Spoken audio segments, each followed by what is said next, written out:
some reason this game absolutely refuses to not be in full screen. So give me a second while I fix this.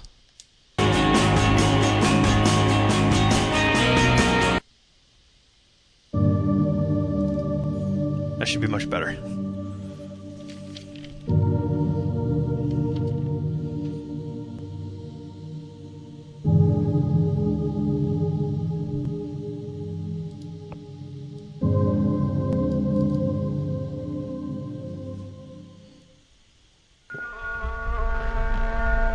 Actually gonna wait to let that play.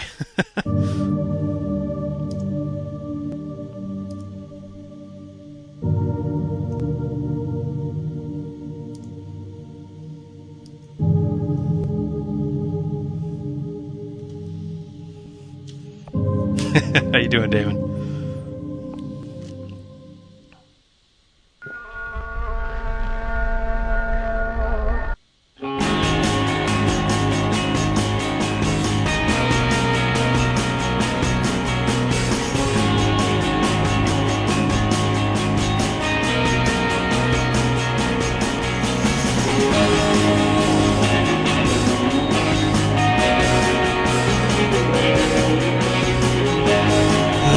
Today was pretty stupid day.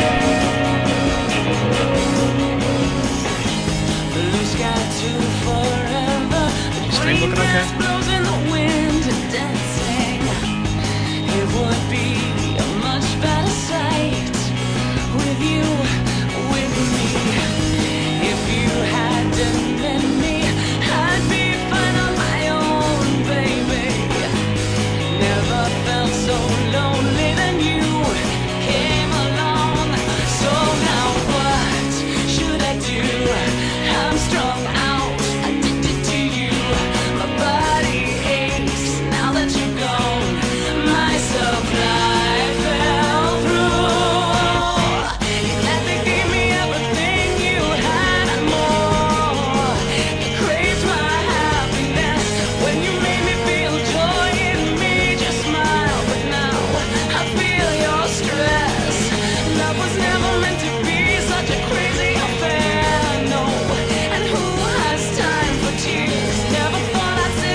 Probably gonna let that play one more time because I keep talking during it. But the lyrics in all these songs that are sung are actually pretty important. So,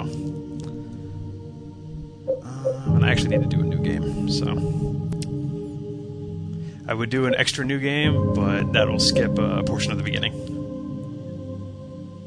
And you know what? Since it's 9:02, might as well start. Extreme 1. No, we're gonna do normal. And what do you want me to let it play again? I know I keep talking during it.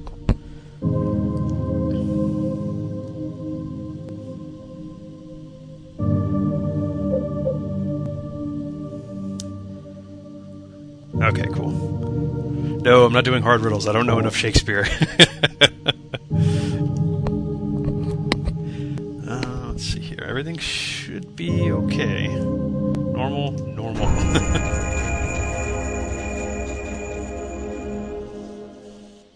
I would have to look them up anyways.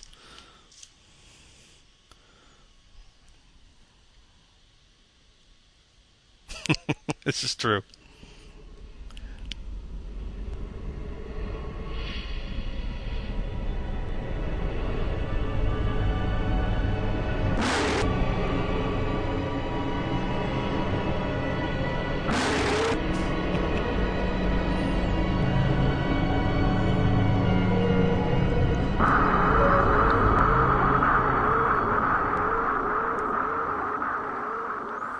Got some Jacob's Ladder going on there.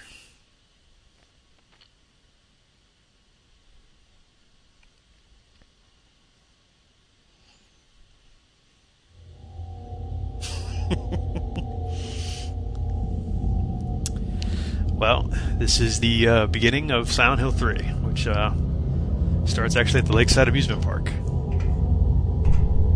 If you start a new game, that is.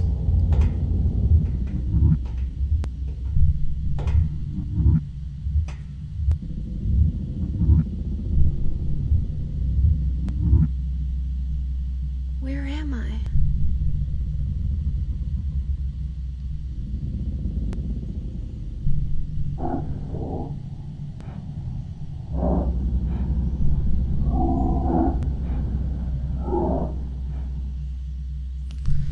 So, you guys might remember the Lakeside Amusement Park from the trivia game in 2, which was mentioned, and in Silent Hill 1, where you actually need to come here.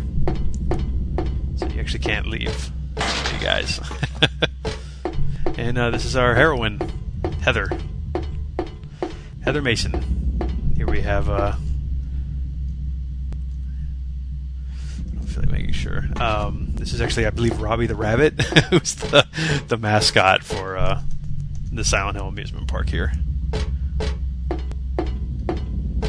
And what's interesting is when you start, they actually do give you a pipe, the handgun, and the submachine gun. So, it's pretty interesting stuff. And all of that will be explained. Here's another little interesting little fact: is when you go to pits, you can't actually fall in, but she does stumble, which they never do usually.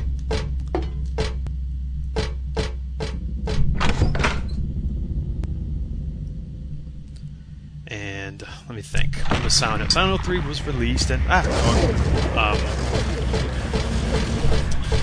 was released in August of 2003. I actually have that written down. I don't know that by heart. And there was no Xbox port of this game, so you had to have this on either PC or on PS2. And I do have the alien ending saved, so you guys are going to have to put up with that when I'm done beating the game. So you'll notice that Robbie the Rabbit's everywhere. And actually the save data for this game is actually Robbie the Rabbit.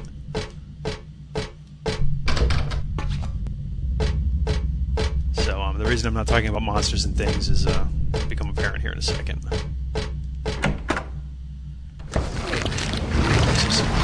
Shit.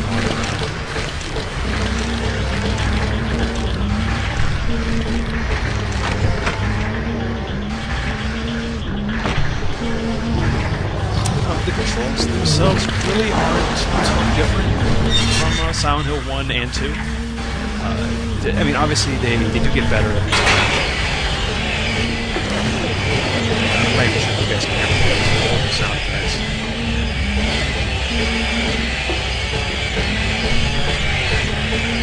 Actually, these fucking eggs right there.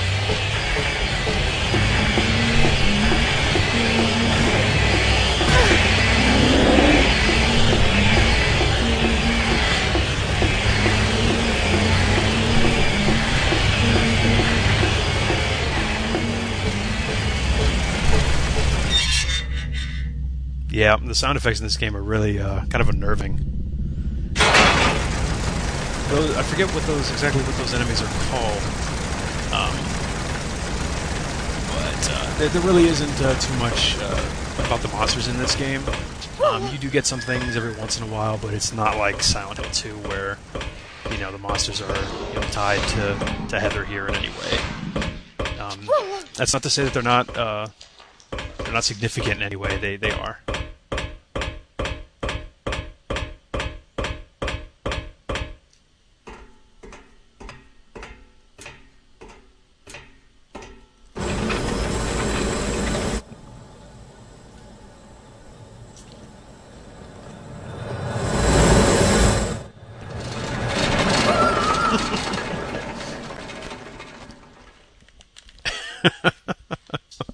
I love it.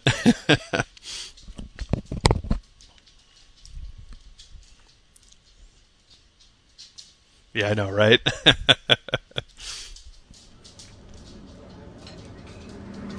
I'll go ahead and let these scenes play out before I actually start really diving into this game. But keep note of kind of where she's waking up and things like that.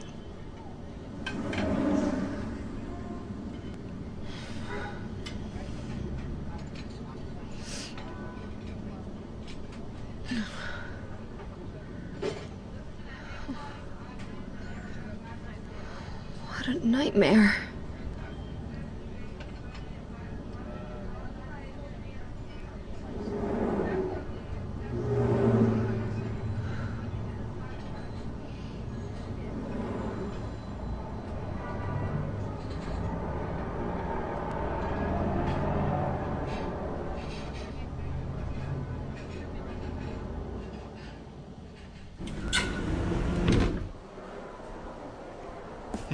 Happy Burger.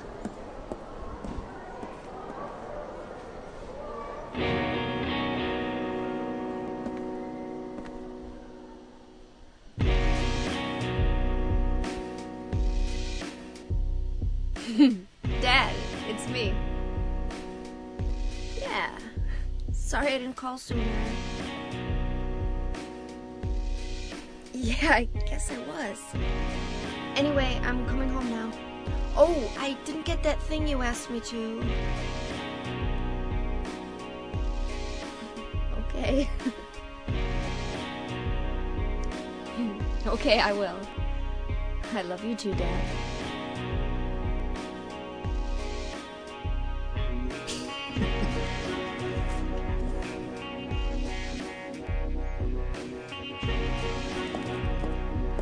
Heather, I need to speak with you. My name is Douglas Cartland. I'm a detective. A detective? Really? Well, nice talking to you.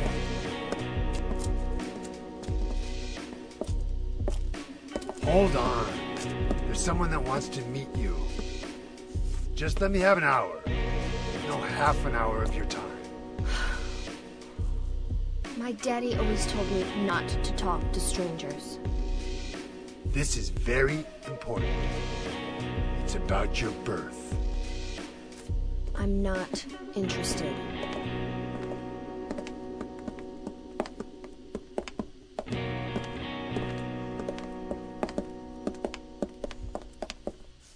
Are you still following me? Do I have to scream? Sorry. I'll wait here.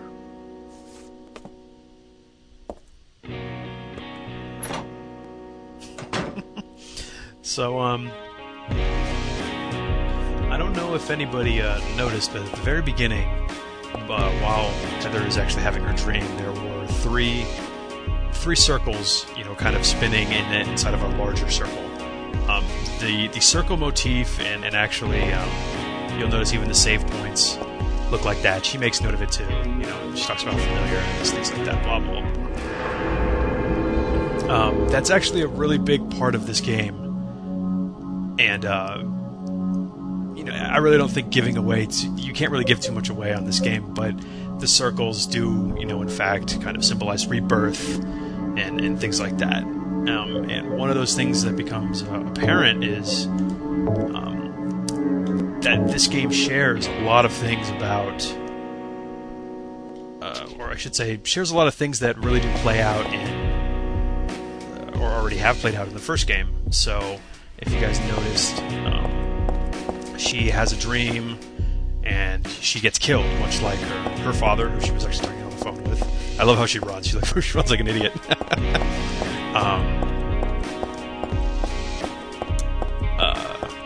Crap, I just lost my train of thought. But she does share a lot of things. You actually can't go that far down. So, she wakes up in a diner, much like her father, Harry Mason did. And, when she wakes up, there's like a bottle of like ketchup near her, or mustard. Things like that you should take note of, because a lot of the things in this game, are going to be very familiar, especially if you watch the first game. And the controls are all the same. There's nothing new. The only thing that they did add, which is kind of nice, is you can actually block.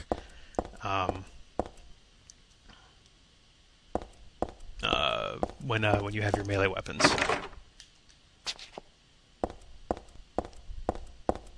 So that actually, you don't use it too often because it's usually too dark to see anything. The reason the brightness is turned up is because when everything starts to get really dark, it's going to be hard for me to fucking see anything on my TV.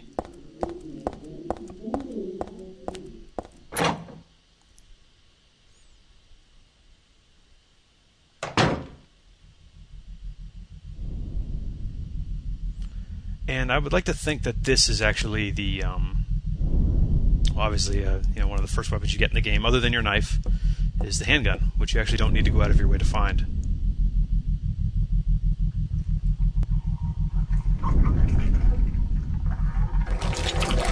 This is actually our first enemy. This is one of the biggest enemies.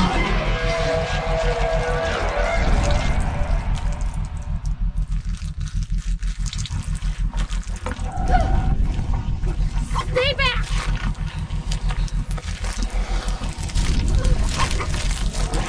Get the hell away from me!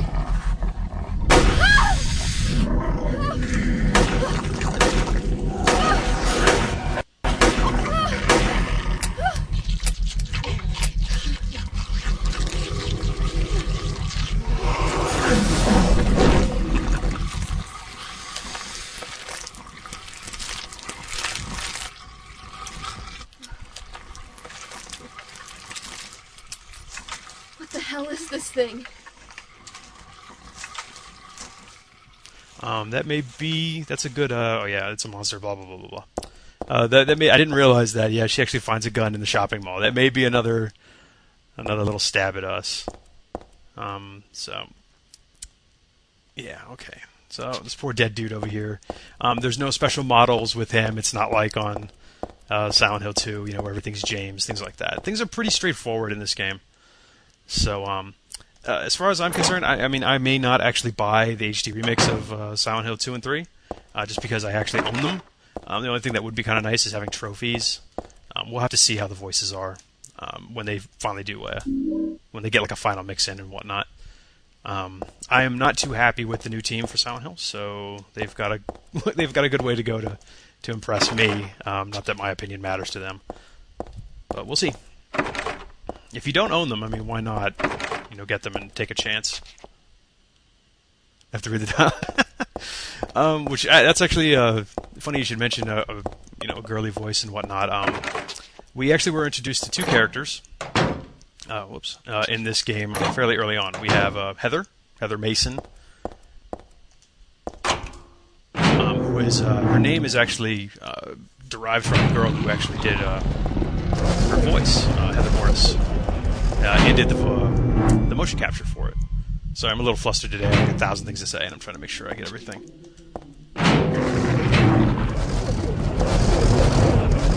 And these split head dogs right here, you notice that there is no big intro for them. You really don't get much as far as... let's see here. I know where I need to go. I just need to make sure I can get there. And Douglas himself.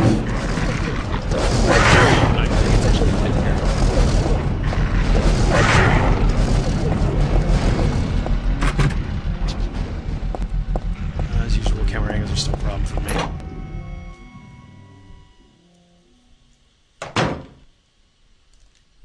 Interesting.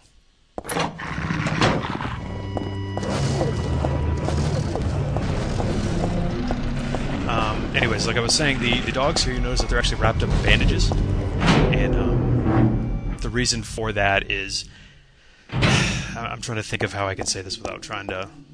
It all ties together with the first game, and you have to remember that Alessa, this is all very religious and things, just like the first game was.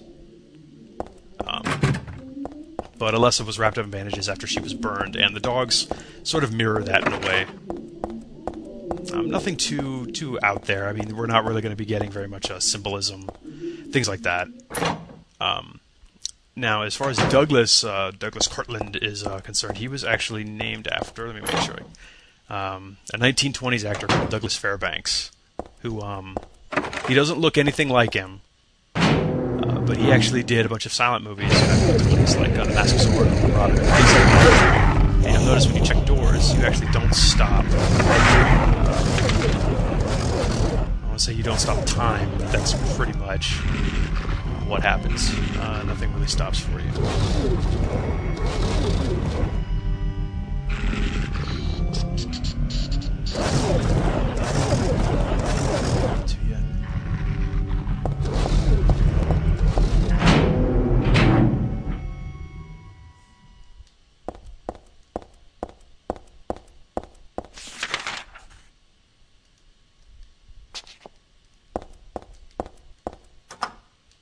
There we go. So, but, you know, Douglas really, his model from the very beginning really didn't change. If you look at some of the things that they were trying to do with the character, it remains fairly the same. You know, he is the private detective, really gruff-looking, you know, probably smokes a lot. And here we have another enemy actually called the Numbody. And they actually just call it that due to the way it walks. There's nothing fancy about it, which I'm actually kind of disappointed, because I do enjoy when the enemies actually tie to the character a bit. Some of the enemies do, most do not. So, there we go. It's like a magic circle I remember reading in about a book in a Black Magic. And yeah, whatever. I really don't care. Okay. I'm not actually sure if saving actually does affect your rank. It may affect, you know, it does affect how many stars you get and things like that. I actually need to go to the bakery to get that. This is actually where you can get one of the secret weapons in the game, actually, the beam saber. It actually looks like a doorknob, and then you pull it off, and you've got a lightsaber type weapon.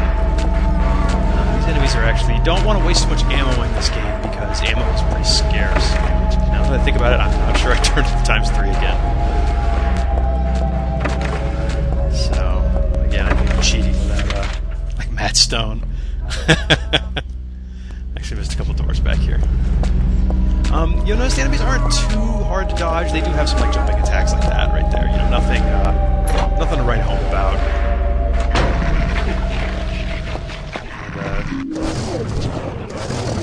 And, that was an interesting little part right there. Now, you're actually going to be able to pick up some really odd items in this game. And one of them is actually called beef jerky. Let me see, did I pick up everything in here? And what the beef jerky actually does is you can lay it on the ground, so... And some of these more animal-like creatures actually will be attracted to it, and they'll actually kind of start to... they eat it, but it looks like they're attacking it. So they've actually given you something so that if you... You know, I mean, Silent Hill's never been very good when it comes to dodging. So they've actually given you something to kind of give you a hand with, you know, what's going on. It does not work on all the enemies. I mean, obviously, there's some monsters later on in the game. Now, this bad boy right here actually did give him a name. It's actually called the Closing. And if you guys remember the enemies in Silent Hill 2 that were underneath the grates, I believe they were called mandarins. That's actually what these models are. They actually just took those models and brought them above ground. So,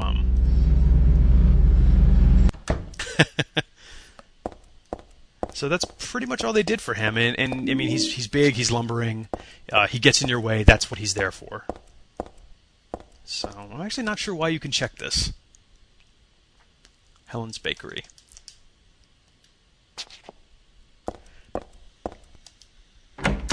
Actually, I actually think I do know why it's called Helen's Bakery. Originally, Heather's name was actually going to be Helen, and they decided not to do that because it sounded a little too old-fashioned. Nothing too fancy about it. Let's see if I can do past. And you can't actually eat the beef jerky.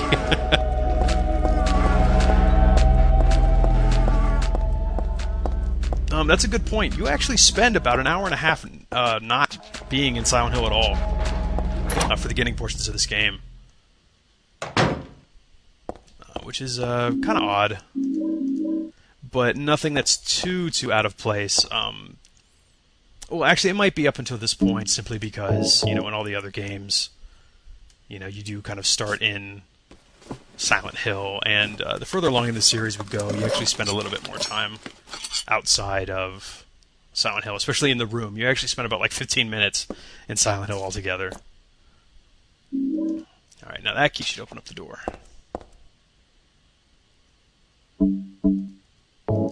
And again, you notice that at the top left there's a status thing. Let's just come and see what this actually looks like.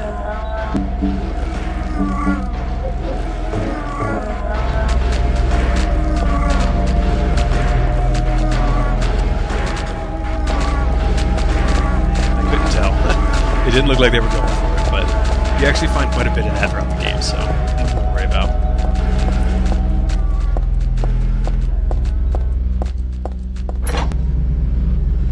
And I actually was able to find some of the videos for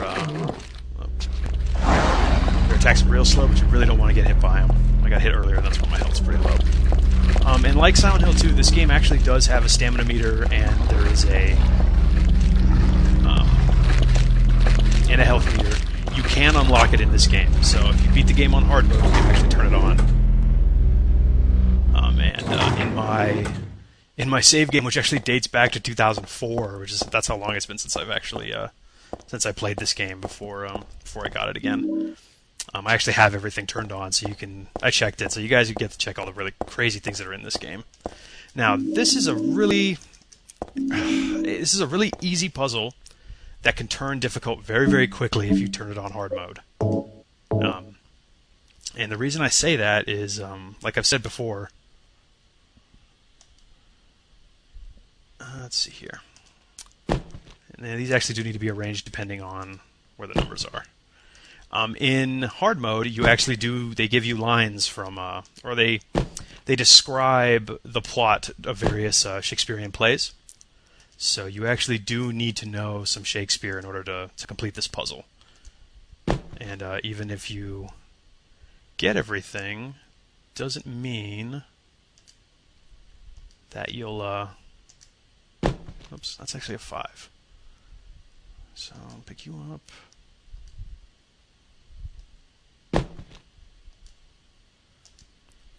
And I'm actually not very good with Shakespeare, so... That's why I tend to stay away from it. So, everything needs to be moved over.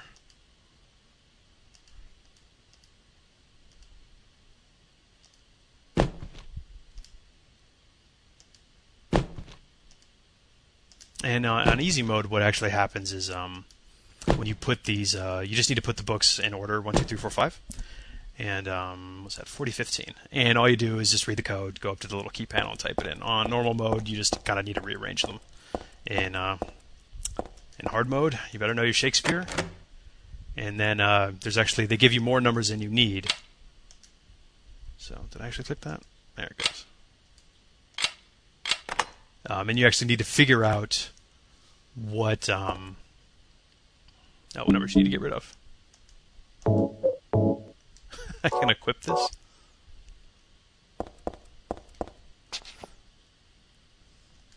I'm actually sure it would attract more creatures. So on normal, the puzzle... Oh, hang on.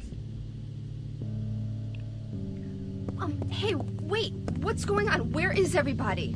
Those weird monsters? They have come to witness the beginning. The rebirth of paradise, despoiled by mankind. What are you talking about? Don't you know? Your power is needed. How should I know? I am Claudia. So what? Remember me, and your true self as well. Also, that which you must become. The one who will lead us to paradise with blood-stained hands. Claudia, right? Did you do all this? It was the hand of God.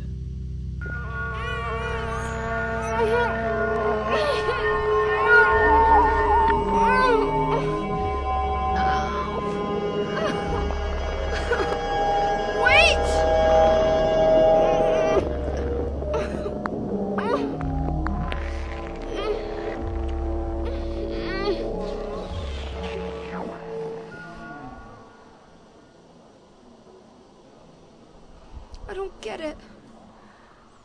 What does she want me to remember? Yeah, these graphics actually aren't that bad. PlayStation 2 wise. So, this character we just got introduced to is named Claudia Wolf. And you actually don't really figure out her last name. I had to look it up myself. And she is, as you guys can tell, the main antagonist of the story. And she also doesn't have eyebrows, which looks really fucking weird.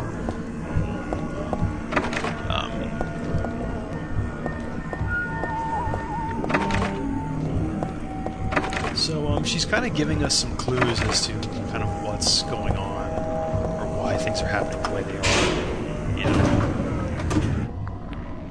Oh yeah, I definitely, I mean, obviously they didn't give her eyebrows on purpose. If what's really interesting is if you look at her original designs, one of those designs was actually that she was topless, and she had a shitload of tattoos on her, so...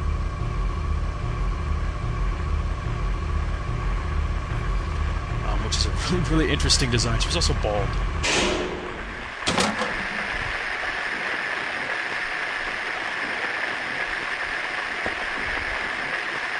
And we have a radio which literally just drops out of the sky.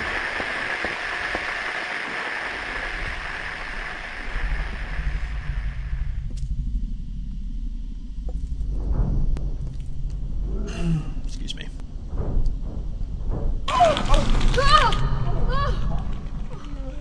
Is this a dream? It's gotta be.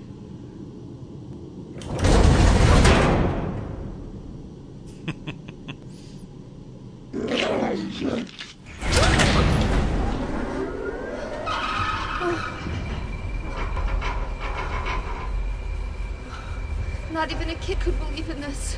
But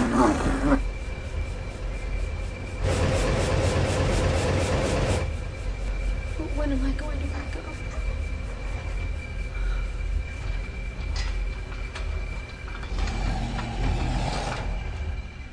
Down we go. Now, if you guys noticed, there was actually a creature in there that was kind of keeping an eye on.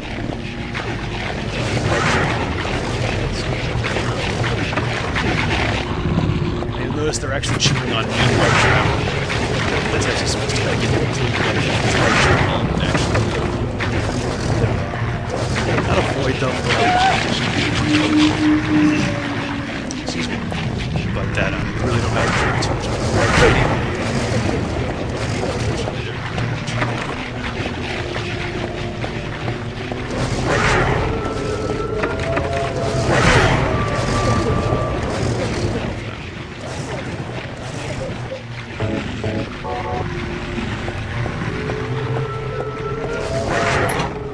Good grief.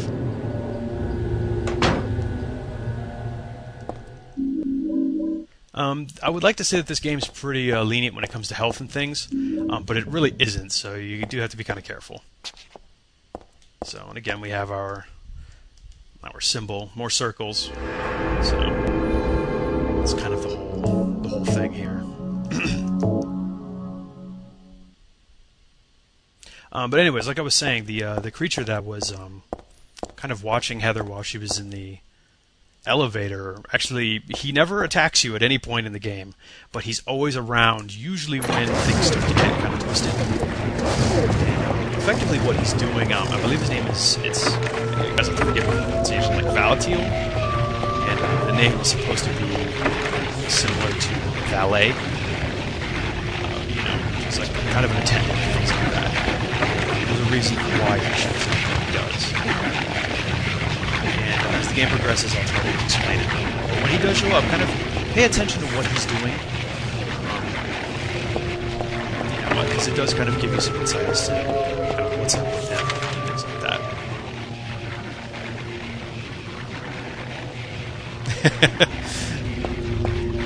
Well, the circles do have meaning. I promise that they do. Rebirth, things like that. It all becomes apparent.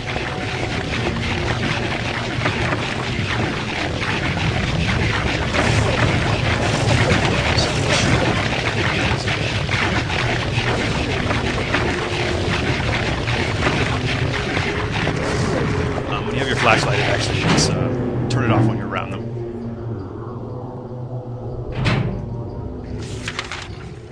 Was there another door? Yep, there was. It was a bathroom. And I actually do want to go over to the bathroom. Because there's a goofy little scene that I don't want to miss. And it looks like we ran past it. There's the elevator. Looks like we're good. But like I said, this game does share a lot of things with one. I mean, we do have the dogs. Granted, they're not the same as they were in the first game. But they are here. You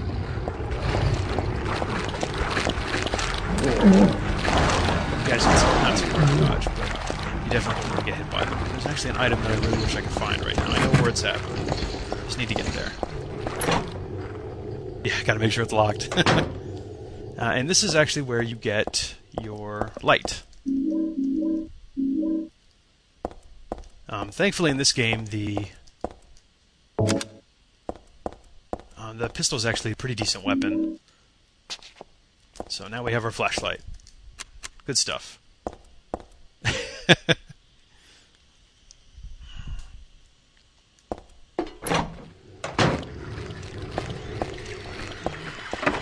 But again, check every door. There's no reason not to.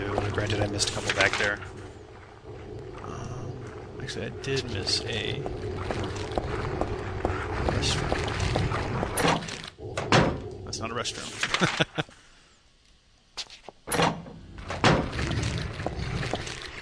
Here we go.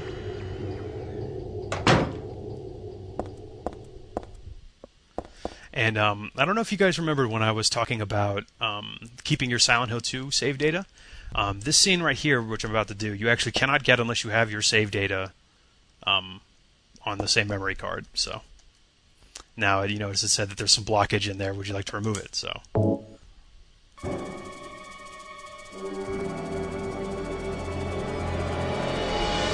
Oh, forget it. This is way too gross.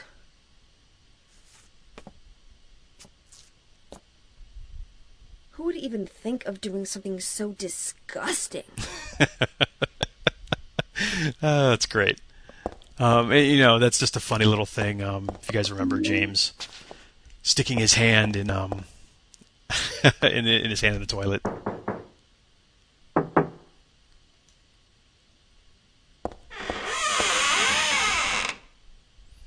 I love when they do things like that in this game. It's just for shock value. There's nothing you need to do in here. Again, that's the reason why I wanted to find the bathroom. There's also an item in here I needed. But yeah, exactly. James would stick his hand in there. So that's just a nice little inside joke. There's a couple of them in this game, especially when you get to Silent Hill. There's a lot more of them. So I'll be sure to try to point them out. They're kind of hard to miss. So. There we go.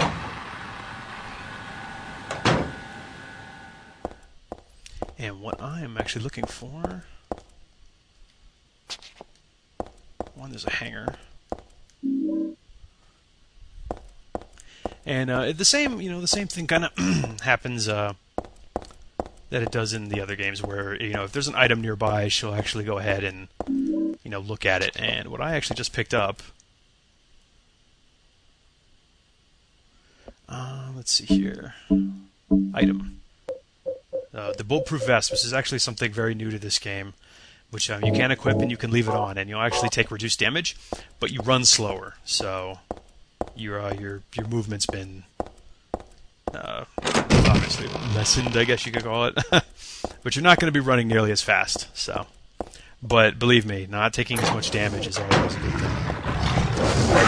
And so there isn't too many times where you really need to be running super fast. I usually take it off when I'm when you're out and things like that. But you'll notice she really doesn't run that fast now. Yeah, if you play on hard riddles, man, you're pretty fucking hardcore.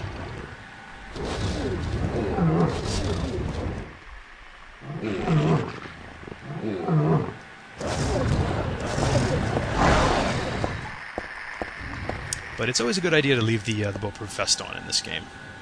So they do give you a bit more options defense-wise. So now we can block incoming attacks. Your timing does need to be a little spot on, not too much. But I mean, you can do okay. You'll do all right. So, again, just try to get out of these guys' way. There's actually a door, which I can never remember. It's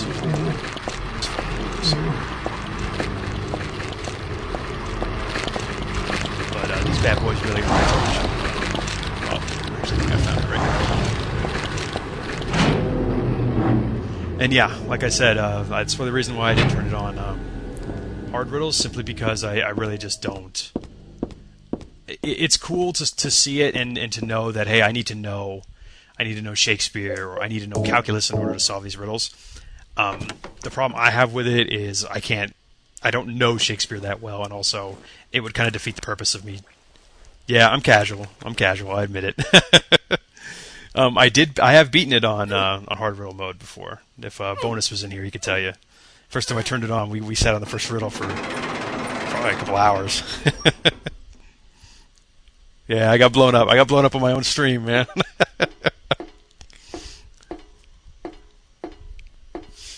This is another little interesting thing. I'm not sure why exactly they did this, but in this Silent Hill, you physically do need to hold up when you climb ladders. It isn't like the other Silent Hills. Whenever you do climb up ladders, they just kind of walk up them.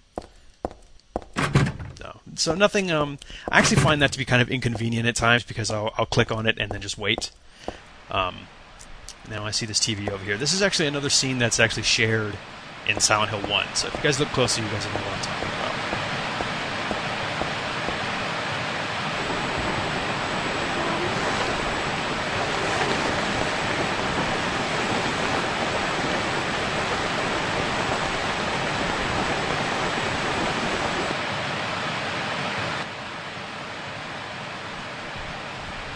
What was that, I wonder? I thought I heard someone say daddy. Now, the reason that's, it's like, okay, so they decided to put something in, from the first game again, but I'm not casual, I swear. I'll deny till I die. It'll be on my tombstone.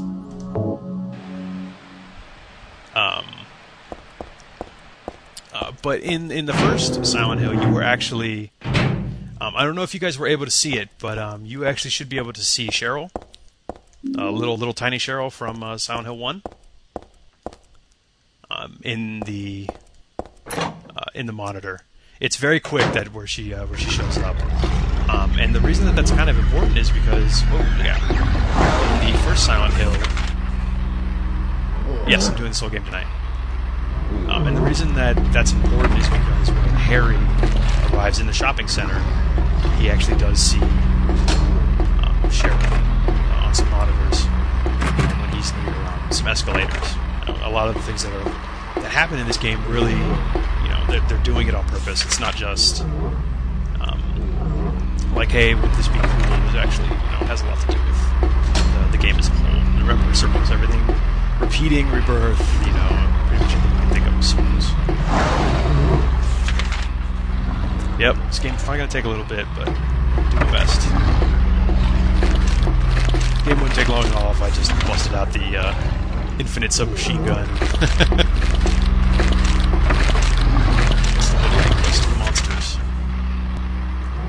That wouldn't be too much fun. Well, I'll take it back. It would be fun.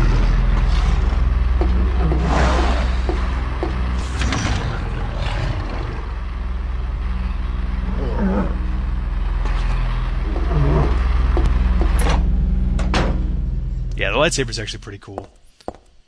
And as far as I know, they're actually not trying to make a reference to Star Wars. They're actually trying to make a reference to an older sci-fi show, I believe, which I'm not actually sure what it is. So,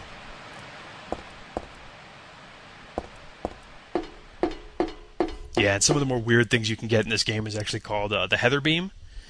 And then if you have the transform costume, it actually becomes the Sexy Beam. It's pretty funny stuff.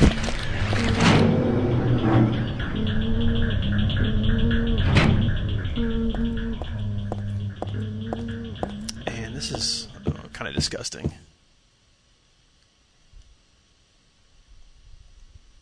Cooked key. Good stuff. I kept waiting for the dog to start twitching and moving around, but fortunately I don't get anything like that in this game. As far as health is concerned in this game, it's really, you really have the same items. There's really nothing too different. I mean, you have your health drinks, your first aids, and your ampules. And it's great that you can I really do like this game. I enjoy the extras. You get a lot of things in this game. It's a lot of fun.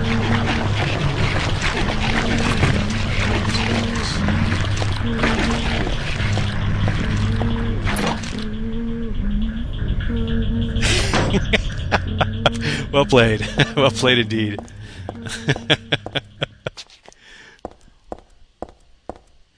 This is one of my problems with this game, though, is there are a lot of very useless rooms.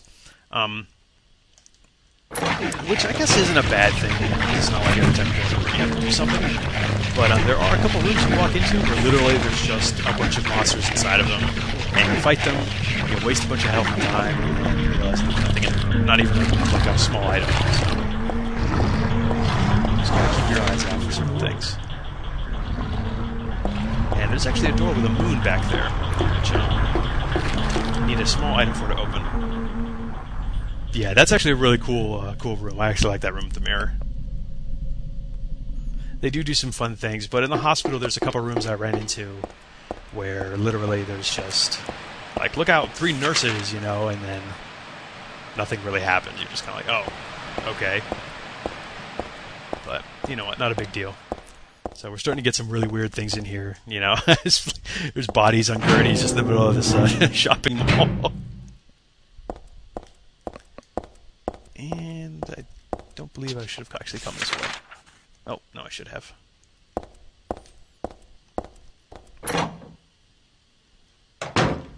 Yeah, if you stand there too long, it'll start chewing up your health.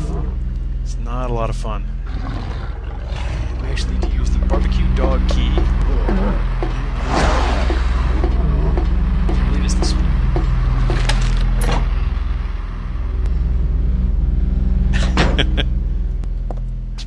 Oh man, you gotta explore, you gotta really get into this game. Oh yeah, first melee weapon. Steel pipe. Good stuff. And unlike 2, they really do kind of put weapons right in front of your face. The hard thing to do is actually to find ammo for them. So you actually can get the submachine gun, but finding ammo for it's a whole other thing. And you can actually get a silencer for it, but I'm not too sure why you would want a silencer for it. Unless the monsters can do gunshots. Things like that.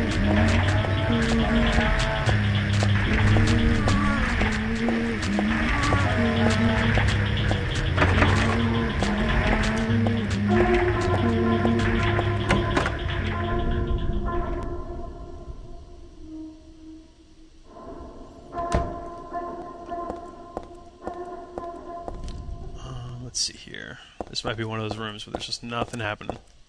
One of the interesting things you can actually do is if you press L2 and then you press what is that, L3, you can actually zoom in on whatever you're looking at. You can't really control it though, but you can zoom in. Ah, here we go. That's what I'm looking for. Detergent. That's another weird thing that happens in this game. Heather's one of those main characters that just is different for sure.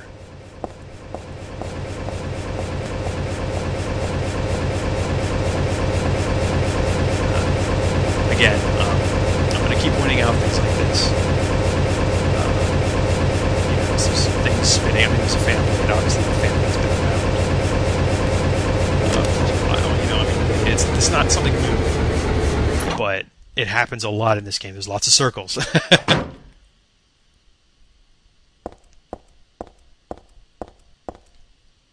And there's actually bugs right there that you actually cannot get past until you actually combine the detergent with the bleach. I would not recommend doing this at home.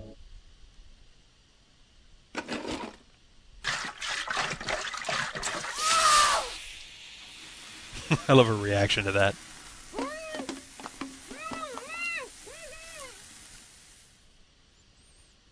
And the things that are really interesting in this game is that they really don't tell you, like, hey, you need to mix the bleach and detergent, you know? You're just kind of like, alright, well, how the hell do I get past these bugs? I remember the first time I played this, you actually, I was trying to find an insecticide or something, you know, but couldn't find anything. So, thankfully, one of the mods here was able to kind of help me through with the game. He's like, well, just try mixing that bleach with detergent. I'm like, yeah, that sounds like a good idea. And if you leave the fan on, she just tells you, like, oh, I can't do it with the fan running, so nothing major.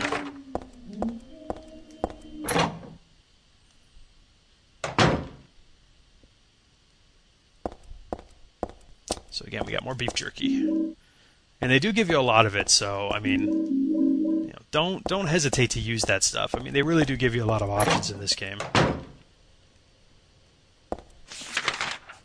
So we actually need to turn around and go this way. And early on, I actually found a walnut, and actually the goal of, or the way you actually get out of here is you need to find a thing to crack the walnut open with. I hate these really dark. Yeah, you can actually go through the game without using the beef jerky at all.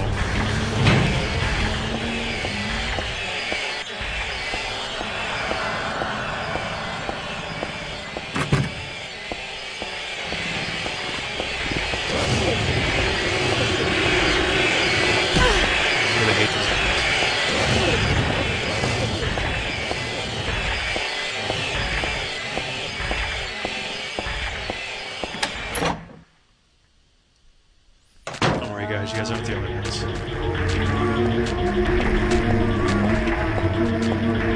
I've never actually enjoyed a lot of the camera angles in this game because it's really hard to see kind of what the hell is going on a lot of the time. I'm actually looking for that ladder over there, which I actually don't think I can get to just yet.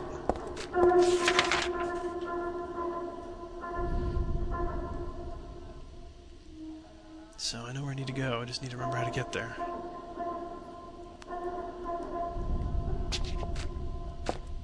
Actually, maybe I need to go back. Yeah, those pendulum guys really are a pain in the ass. It's not really worth it to attack them with any type of melee weapon. And, you know, a lot of the time you're going to try to shoot them, and you're going to shoot through a lot of your ammo. So, notice that they just kind of fly around and spin and make horrible noises so that I can't talk.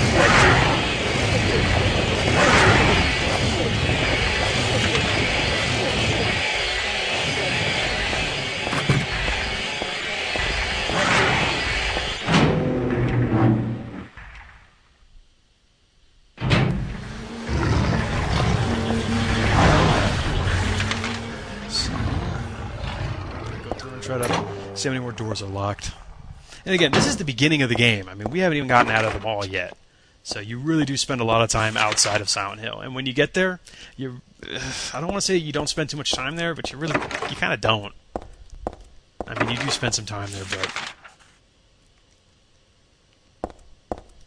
it would surprise you just how little you actually spend there.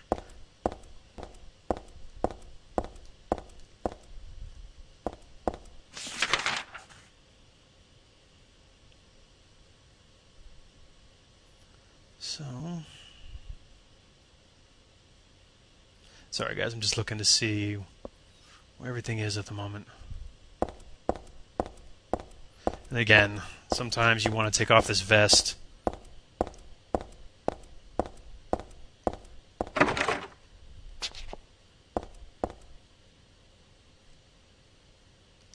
Let's see here. There we go. Thought it was over here. Yeah, go for it. The walls are all I wish it would be. I like that noise in the past. Listen, you can't really fall off the edge. I've actually been hit by enemies while she was kind of stumbling at the edge, and you don't ever fall in, so...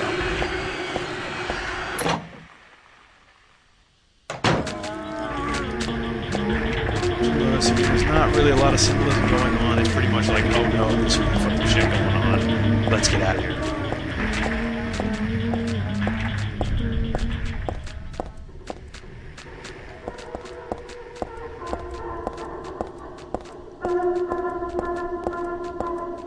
Yep, you literally have to crack open a walnut.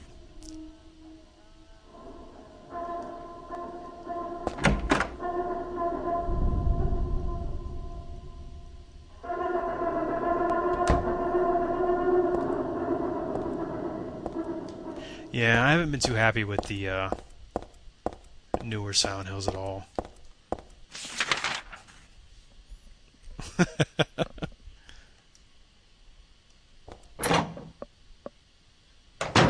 With triangle face. And what's funny is the more of the reading I actually did, the more reading I did on the game, I actually realized that there's actually if you find the Book of Lost Memories, which kind of explains a lot of things about the game and monsters and things like that,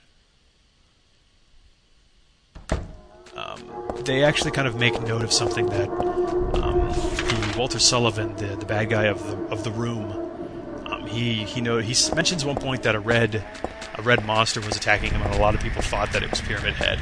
And in 4, I think they actually tried to clarify what that thing was, because they specifically said that Pyramid Head was for James and James alone, which is one of the things that I really didn't like on the games, where it was like, they tried to throw Pyramid Head everywhere they possibly could. It's just like, what are you guys doing? And that right there is what we're trying to break open. Lost actually right now, because I actually didn't spend a lot of time here.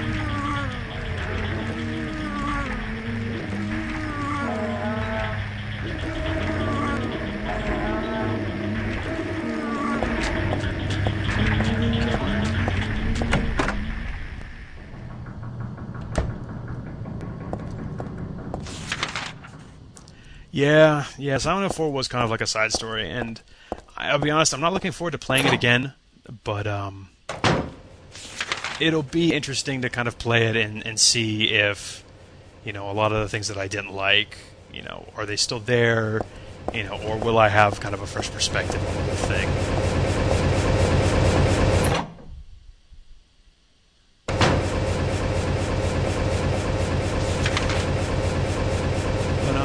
As of now, I remember just not really liking the game, but I do honestly need to give it another shot and see.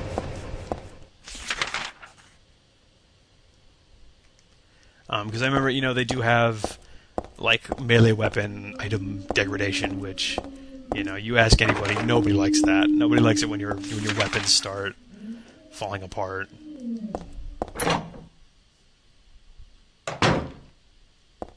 Just making sure I didn't miss anything in any of these rooms, because I'm just looking for literally like a vice on a table.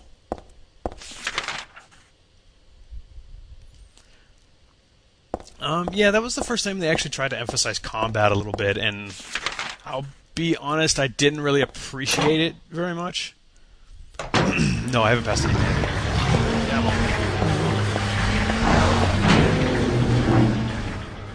The mannequin room's actually after the mall. If I can ever get the hell out of here.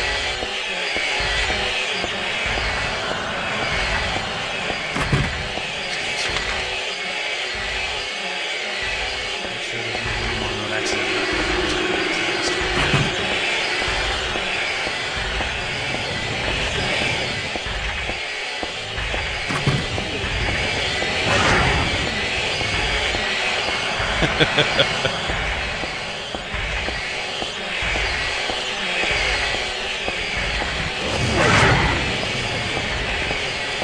Dodging enemies in this game isn't too difficult.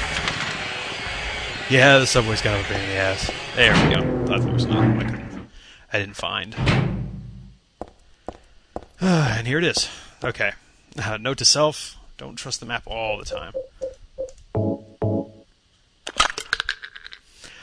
That actually reminds me of some of the things that are actually some weird shit that's in this game. There's another symbol. Let's go ahead and save it. This game actually does like to pull a lot of what can I call it? Like an Uncharted type of thing where they damn it, where they actually like to pull a lot of instant kills. Like, oh, you walked into this room and you tried to go over this item. Oh, well, that's too bad. You're dead now. So you're like, well, wait a minute, what? Like, I just died?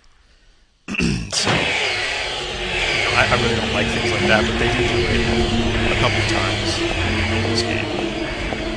And the subway is one of those places. It is interesting. I mean, the first time it happened, though, I couldn't figure out what the fuck I was supposed to do, and then it was like, oh, just do this.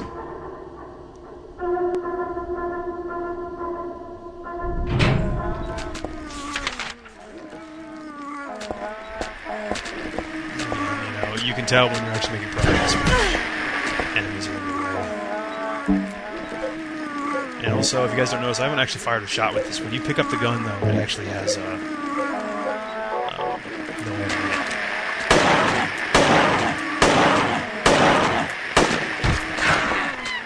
You'll notice that you can curb stomp them. There you go. And the monsters actually, when they fall to the ground, actually can get up again. So it's not a bad idea to kind of stomp them into another world. No pun intended, of course. But some enemies, I mean, you really do kind of need to kick them a couple times. And what's interesting about the hospital is you actually don't spend a lot of time in there. It is kind of cool, though, because you get kind of a weird nostalgic feeling for 2, even though the game had just come out like 2 years prior to this.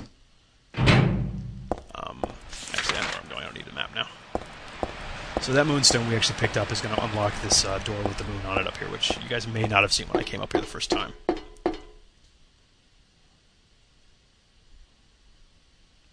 And again, if you're, if you know where you're supposed to be going, this usually isn't too much of an issue.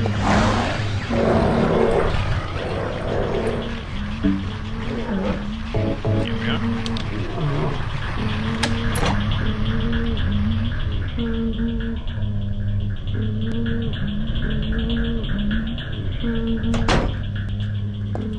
Now we can go hit up that big ass ladder over there.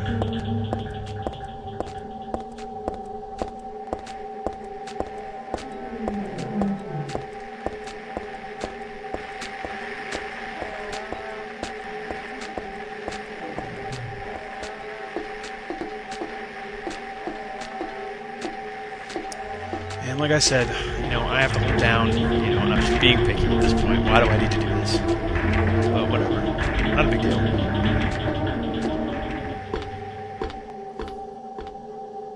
I would say it's to build atmosphere, but...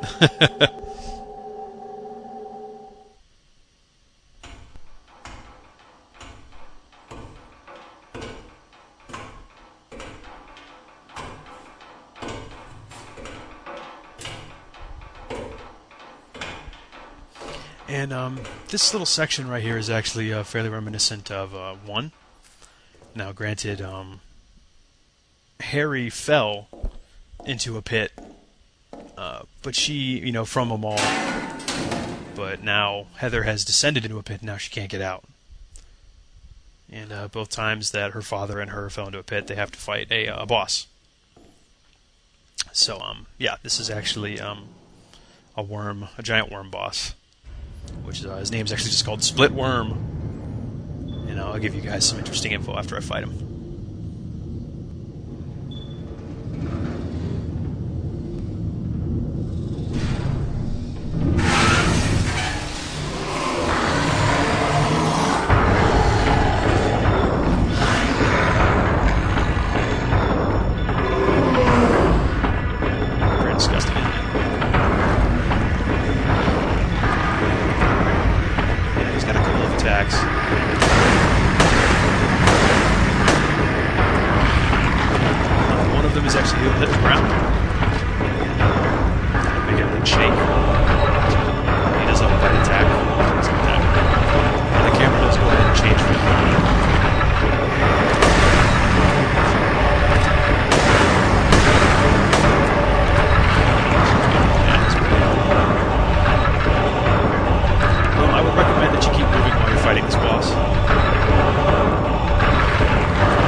save your ammo for bosses are really hard enemies because most of the smaller enemies you can actually run away from.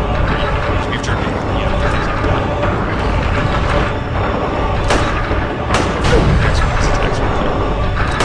And he's dead. Not that difficult.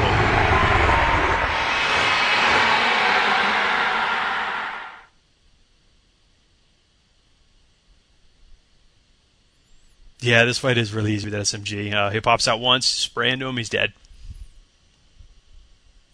Well, I'm actually glad you asked.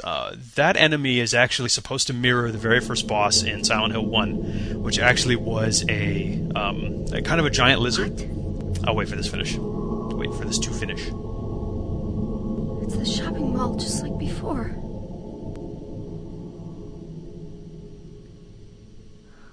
Am I back?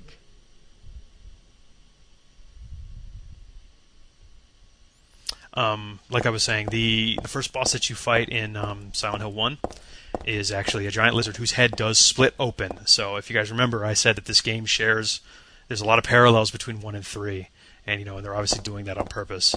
As far as what it's supposed to represent, I've actually read a really interesting theory before the stream today, and one of those had to deal with Heather's sexual experience, her first sexual experience.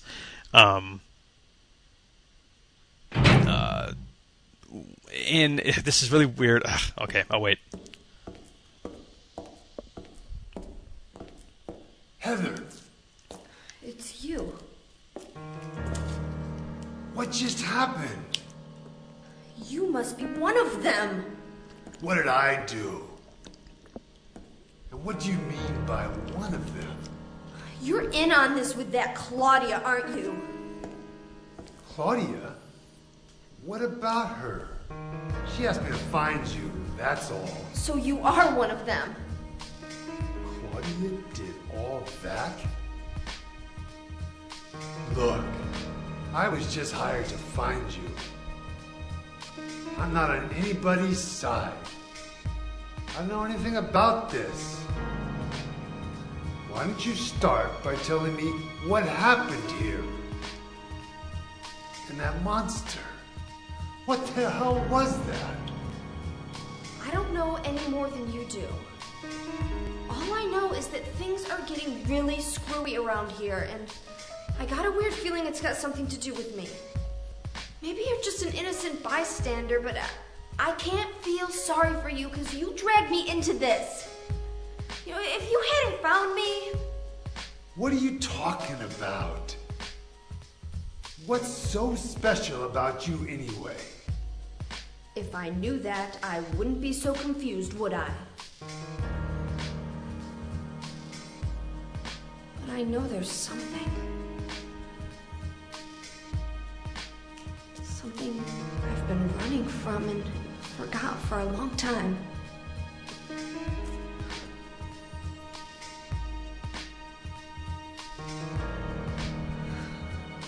How did I remember that?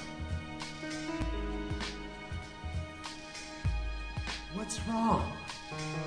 Nothing. Where are you going? I'm taking the subway home. What should I do? Hell if I know.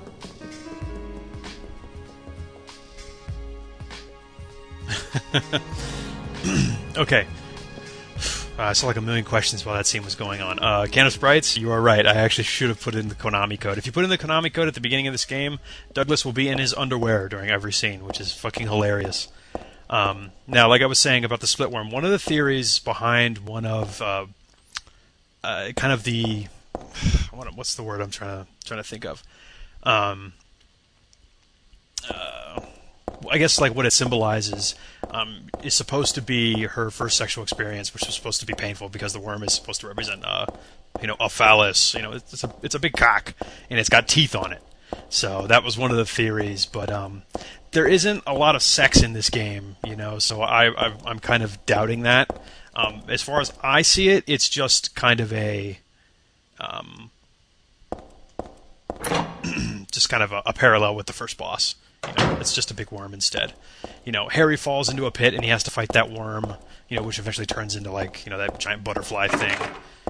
But she goes into a pit at the mall and then fights a giant worm, and then since it's the first boss, they decide to split its head open.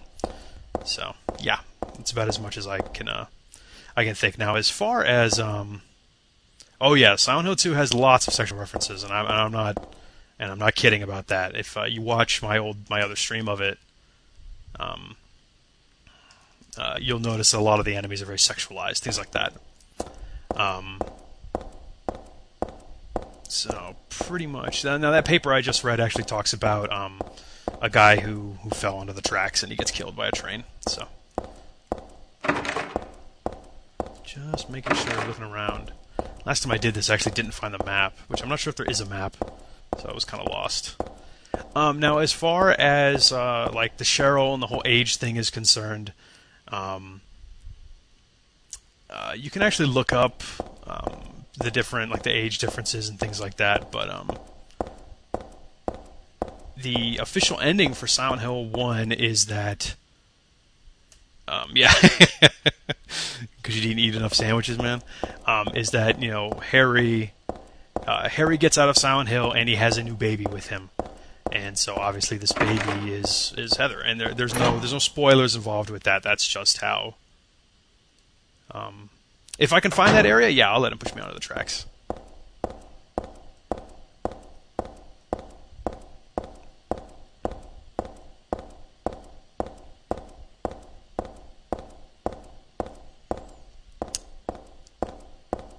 So a lot of these doors are locked. Now this right here, we actually need to find an item to open. I like to think the official ending for 2 is the UFO ending.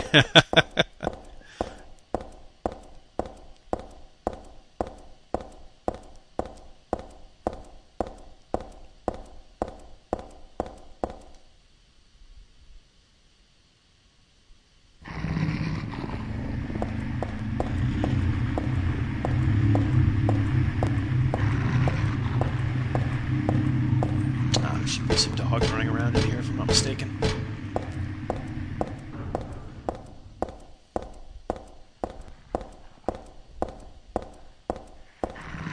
Again, we are trying to find what's the name of that street.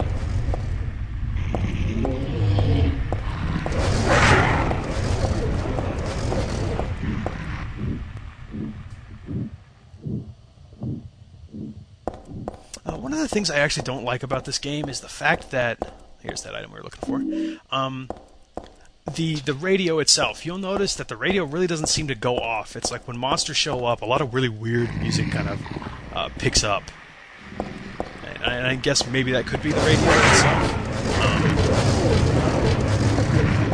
Take it as you will. And I actually like Heather as a main character. I usually don't like playing as women very much in games. Damnation can tell you that. And when it comes to fighting games, I hate picking women.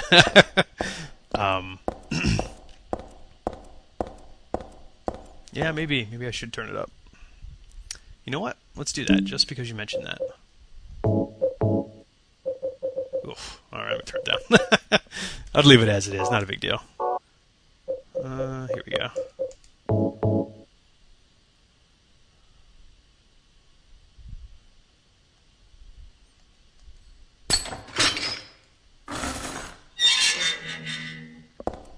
But I do like Heather. I like Heather as a character. I like her voice, and I like it because she doesn't seem to take a lot of shit.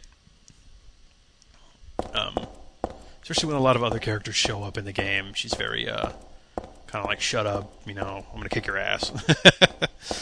So it's good stuff.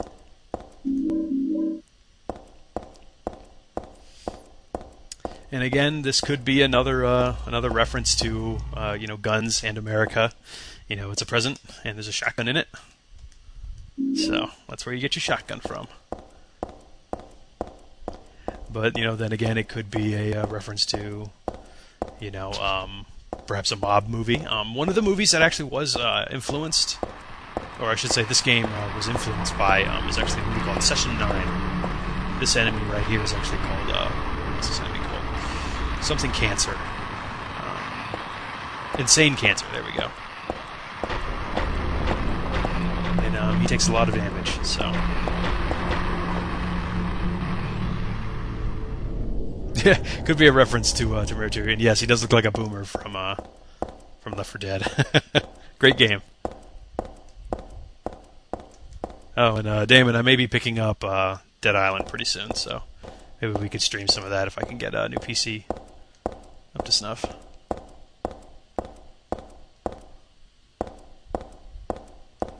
Bergen Street, that's what I'm looking for.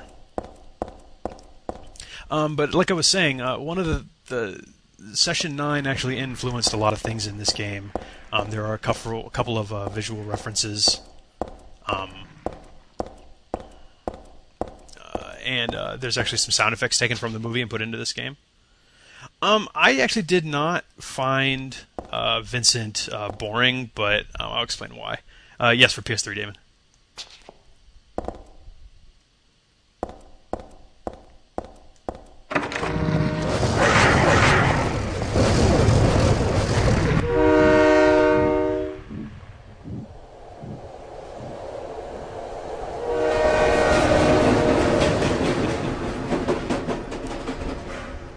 Now, the reason that they kind of do that with the train and everything is I actually didn't find it because I'm not really, I'll be honest, I'm not looking that hard. There's actually a scene where where Heather will get pushed onto the tracks by a ghost. You don't see the ghost. If you don't get back onto the tracks, the train will come and hit you. You die instantly. It's not very fun.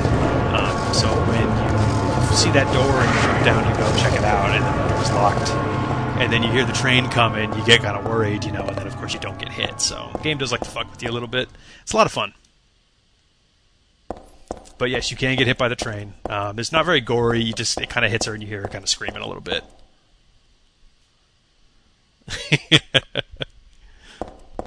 I think everybody got hit by the train the first time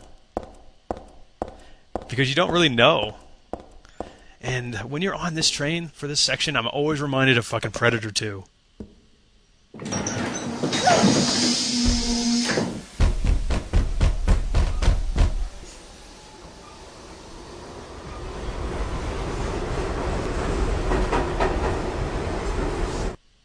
No, I'm not going for a no damage run. I'm just trying to beat the game as quickly as possible because I would like to show you guys some stuff in this game. One of the reasons I really do enjoy this game is because there's just so many extras. Yeah, I got hit by a dog, and I got hit by a monster called the Closer, a really big guy, big arms.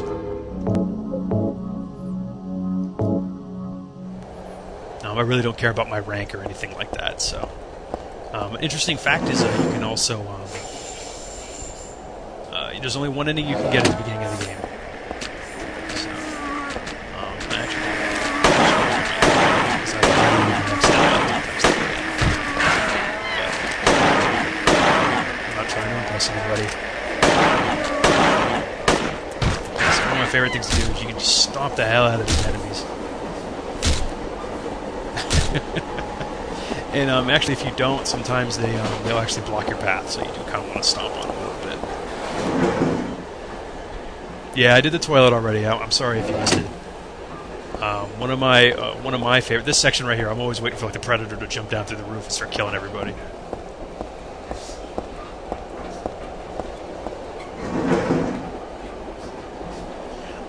Now, when it comes to the enemies, now I said this earlier, but when it comes to the enemies in this game, there really isn't too much representation of anything. I've looked up a lot of stuff, I've tried to form my own interpretations, but literally some of these monsters are here just to kind of look freaky. The dogs actually have more symbolism than most of the monsters. For anybody who didn't hear, these monsters are called numb bodies. Like when your arm goes numb. Yeah. You know, there's not much to them, though. I mean, they kind of walk around, they jump into you. There's no, like, her fear of small holes or anything like that. You know, it's just, they're there just to kind of be annoying. But the dogs, for instance, she's looking at this. Now, the dogs, for instance, they're wrapped up in bandages. And that's supposed to actually kind of represent Alessa after she was burned in one, you know, and that kind of spawned a lot of things in this game. So we are just trying to make our way towards I guess the front of the stream. Alright, and Insane Cancer. That's what this monster's called. Most of the time you can just kind of run around him. Unfortunately, this is one of those times where you cannot. The pistol actually doesn't do a lot of damage to him, so I would honestly recommend using the shotgun. They are not the fastest enemy. What it is fun to do is you knock him down, kick him in the nuts. And so he gets back up. So. When you kick him on the ground, you do damage. So he's the end. And he knows the blood kind of comes out of him, you know, a la Resident Evil. So there you go. So yeah, the monsters in this game not too difficult. Yeah, they do like to put things kind of in your path, so I honestly think that that's the hardest monster you need to fight on this train.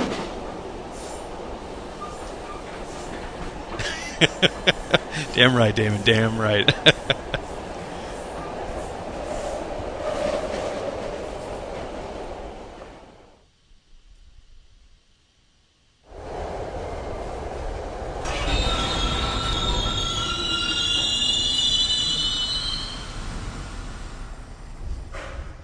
Excuse me.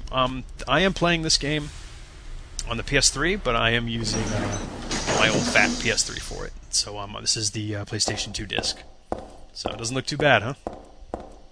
I'm actually really impressed with the way this game looks. I mean, I don't know what game was, you know, pushing the limits at the time, but you know, this game does a fairly decent job of, you know, really using things the way I think it should. Is it? I haven't played the PC port at all. And if I'm not mistaken, I do believe that is the subway, but we are not out of here just yet. We kind of have to,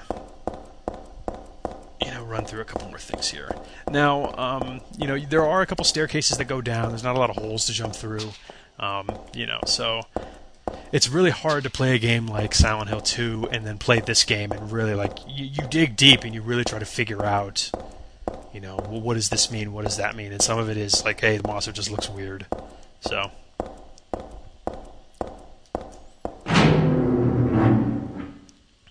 So I'm not sure how many of you guys are new to the stream, but if you guys haven't already, I appreciate the follows.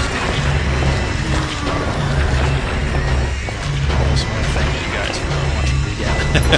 I'm doing the best I can right now.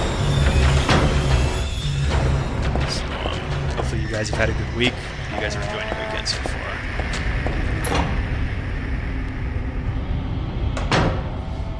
No, the voices aren't top-notch, but I've mentioned this before, and Damon backed me up, but Yahtzee posted that article talking about how the voices add to the game. Granted, they are weird. You know, that just adds to the weird atmosphere in this game.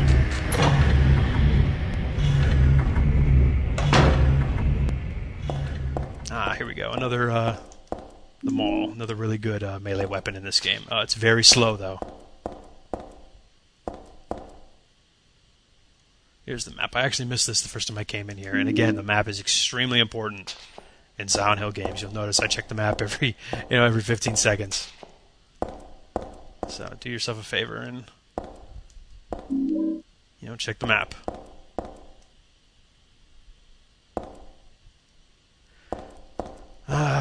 I just wish, they're adding like trophies and things. It would be fine. It'd be fun to see some of the trophies, but to be perfectly honest, like some of the stuff you have to do in these games to get everything, pretty difficult. So, to get some of the best stuff in the game, you need to beat the last boss in this game with a melee weapon, which is not easy. And something I forgot to mention, speaking of voice acting, is that the lady that does the voice for Claudia in this game was the voice of Angela in the second game.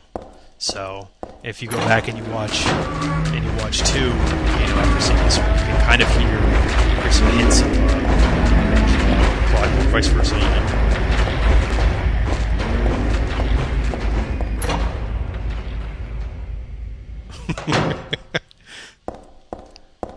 Now that I have a map, I actually believe I should go the other way.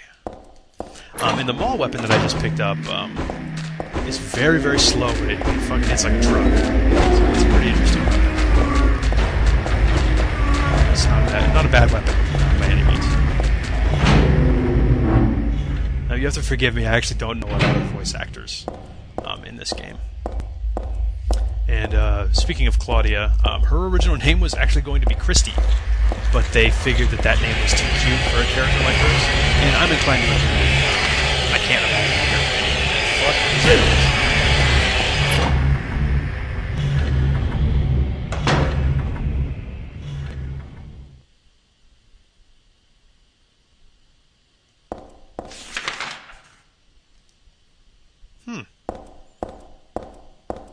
That's an interesting little thing for the insane cancer. That would be very interesting.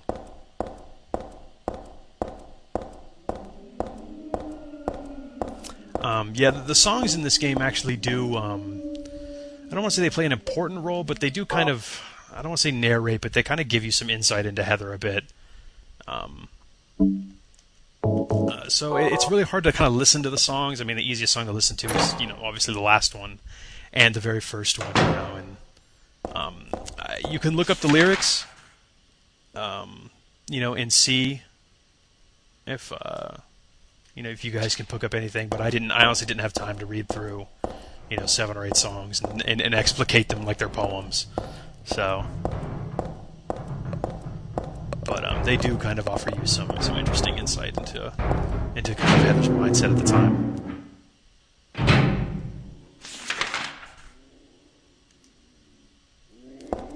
But the songs in this game really are good, and you'll notice a lot of sounds. I don't want to say sounds, but a lot of the music in this game is the music that's actually really well known for the series. A lot of the things that they did in that awful Silent Hill movie, and I apologize if anybody likes that movie. I did not like it. A lot of the songs, actually I think all of the songs, are straight from this game. Yes, I do intend to give you so there's actually a couple sound effects. I don't really know if you can call them sound effects. Kind of ambient music that they do use from this game and a lot of others. So interesting stuff.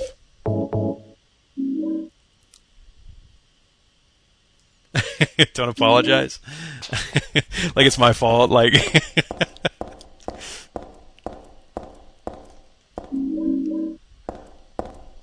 Just trying to fill it with junk. So, this is why I like Heather. Says the locker's filled with junk. Says, no, it's not junk. It looks like somebody's stuff.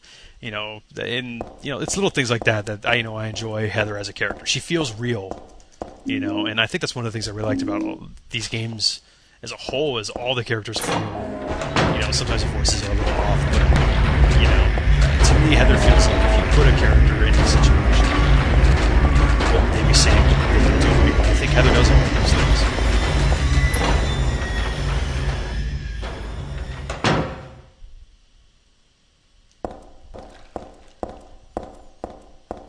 So it'll be hilarious to see what they do for the next Silent Hill movie, which I believe that this one, Damon, maybe you can help me out on this. Is it this one that they're modeling the movie after?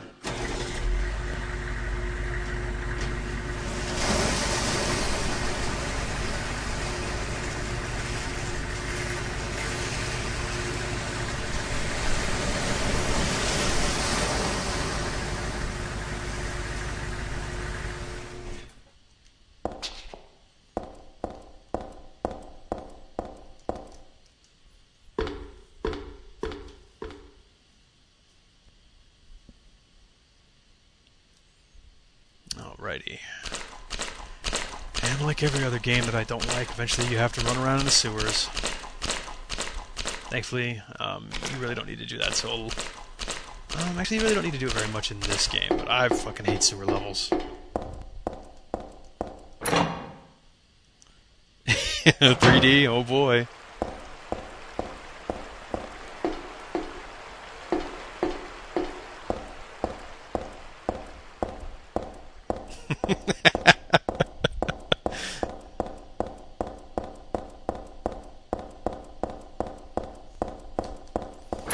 I think that was, no, you haven't come in too late. We're not very far at all. Again, I think that was one of the things that should have clued me in, as far as, the new Silent Hill team, was concerned when I played Homecoming. It was when Pyramid Head showed up, that instantly should have raised a flag for me, because it doesn't make any sense. But I'll save all of that for when we play Homecoming, which we will do eventually.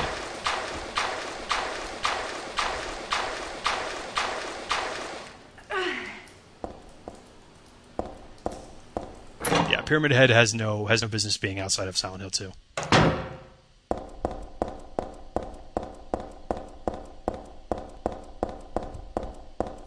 I have high hopes for Downpour. Now, granted, that's just me being, okay. You guys will notice at the bottom of the screen, in the water, is actually another enemy that will show up later called the Slurper. And it actually kind of looks like a dude in a diaper crawling around. Which I've been actually watching forgive me, Fergusil, or I'm sorry if I'm not pronouncing your name correctly, but he's posting some very good information about a lot of the bosses and things. Don't go too far, though. I don't want to spoil too many things for anybody. But,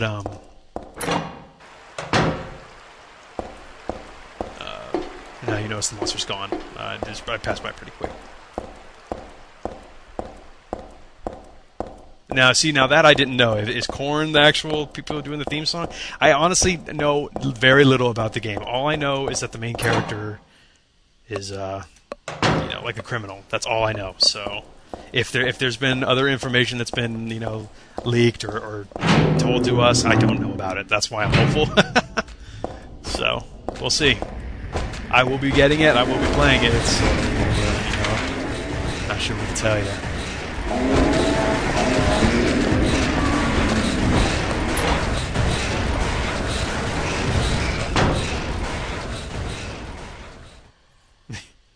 Yeah, from the movie.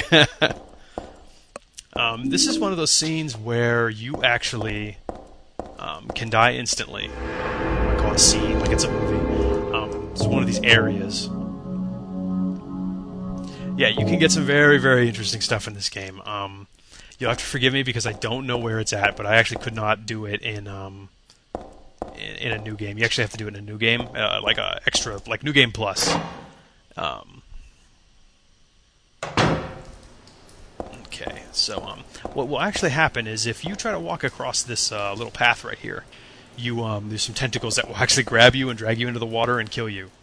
So you actually need to use the hairdryer and you electrocute it. So no, this is just a new game. Yeah, I'm only playing it on a new game, but One of the more interesting things in the game, and since I won't be able to do it, I do have the weapons on the thing for the alien ending, which I have saved, so you guys will get to see the best alien ending ever. But what you can do, actually, and I'm not exactly sure, maybe one of you guys remembers, you can actually take your pipe and throw it into the water, and they do a pretty hilarious kind of, like a Lady of the Lake kind of fairy thing, where this apparition shows up and has a golden pipe and a silver pipe, and she asks you, is this your silver pipe? And then you can answer yes or no. And then, she'll go, oh, well, how about this golden pipe? And if you say no to both, she'll say, for your honesty, I grant you, the silver and golden pipe. And they don't do any more damage or anything like that. It's just a funny little thing. So, but again, it's that weird shit. For some reason, I don't understand that.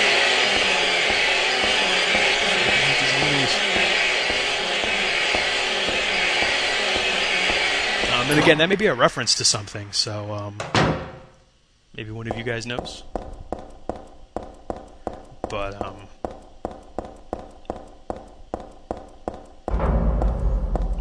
yeah, it's just a funny little thing that they do.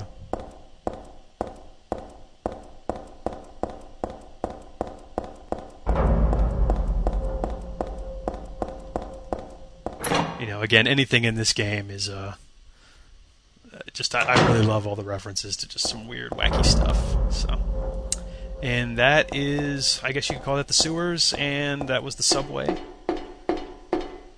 And my dog is dreaming right now. I can hear her barking in her sleep.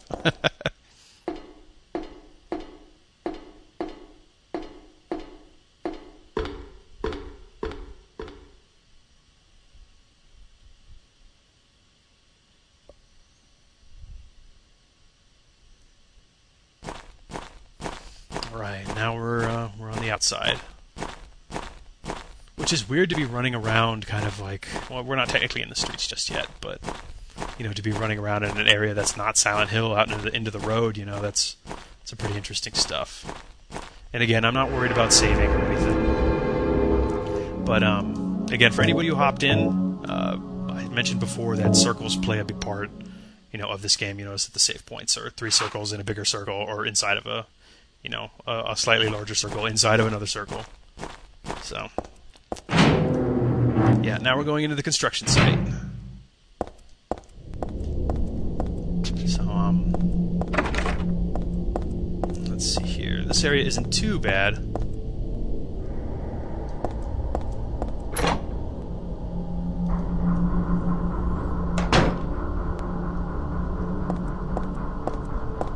I honestly wouldn't be surprised if that, that fairy tale. I noticed you guys were talking about. Where am I from? I'm from Texas. Trying to think of why my voice would be any different. I don't know if I say y'all a lot or anything.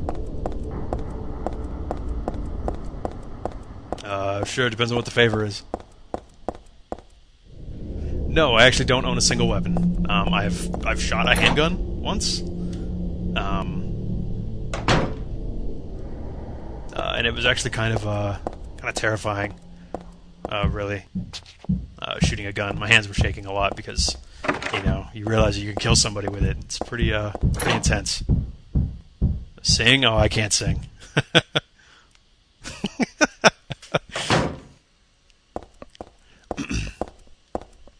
Alright, so we got a nice dirty mattress right here. But there's actually some items you should look for. I think there's only that health drink. For a second I thought there was a first aid pack up here, but I appear to be wrong. And again, like I said, you guys can actually zoom in on things. It doesn't really serve any purpose, it's just fun to do.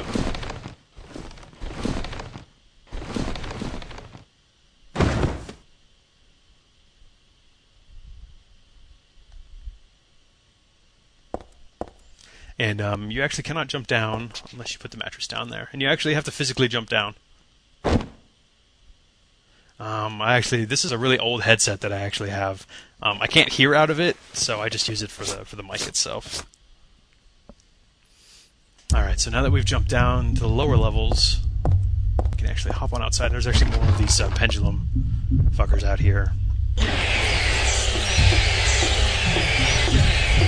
And it's kind of hard to see, but they actually have two heads, and they actually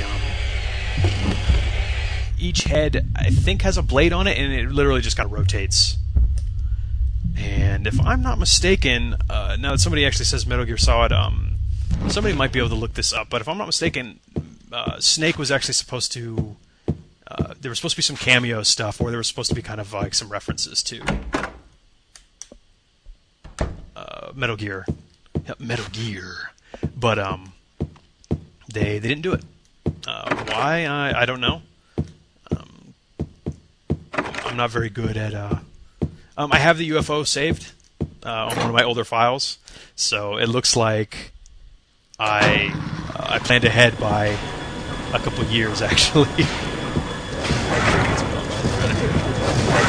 I noticed the save file on the Alien actually dates back to 2004. So you can tell how long it's been since I played this game. I also saved right before one of my favorite parts in the game, which is actually the haunted house, which shows up towards the end of the game, which is absolutely one of my favorite parts in any game.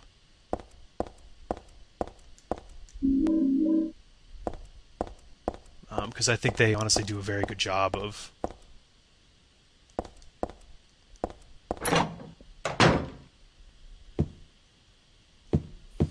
Yeah, I really wish I could have shown you guys the dog ending, but what's funny about the dog ending actually is because he says, "Oh, you were behind it all, you were controlling everything," and I actually did some research, and people were saying, did anybody reverse dog? What is dogs? What is dog backwards? So I was like, that's clever. They think they're funny.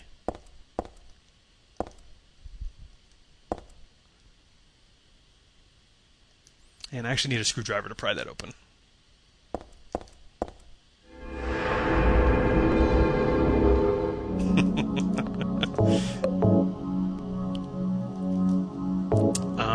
Is there? Oh, see, I actually don't put the threads up on V, so.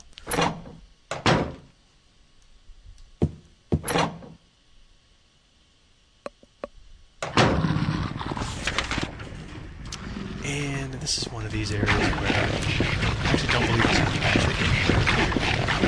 The dog's really neat. There's an insane cancer. Nothing actually.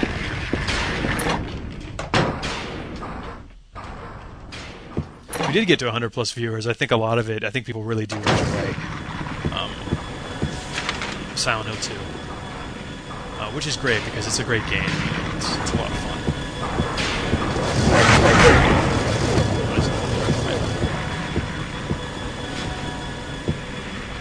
And we actually need to use that. We actually need to use that elevator right there to move around.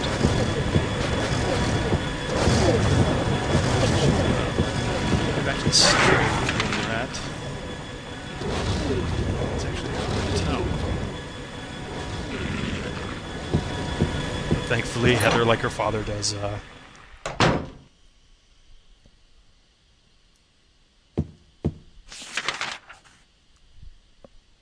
yeah, Heather's getting chewed up. Let me check what my health's at, just to be sure. Yeah, I'm okay. The levels of health in this game, actually blue is the best you can get, and then it will go to white, and then yellow, and then red. And the more you get hit, the here's the mannequin room. Somebody asked for this earlier. And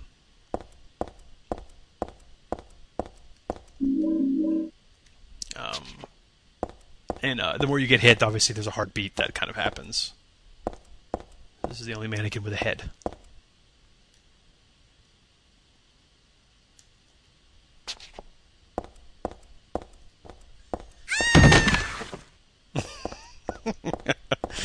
Oh, and you notice the head's missing now, and there's the head's on the floor and there's blood.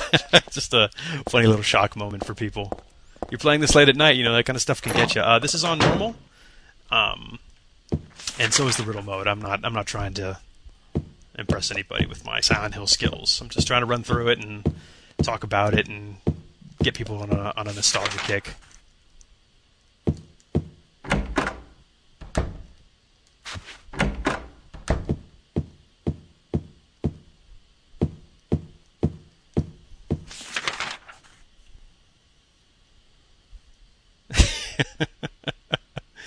You guys, man. So, I believe it's one of the other elevator that'll open for me. I do get a little lost in these places sometimes. These beginning areas I really kind of space out because it's just kind of... You're like, okay, what do I need to do next? What do I need to do next? You know, you just kind of want to get...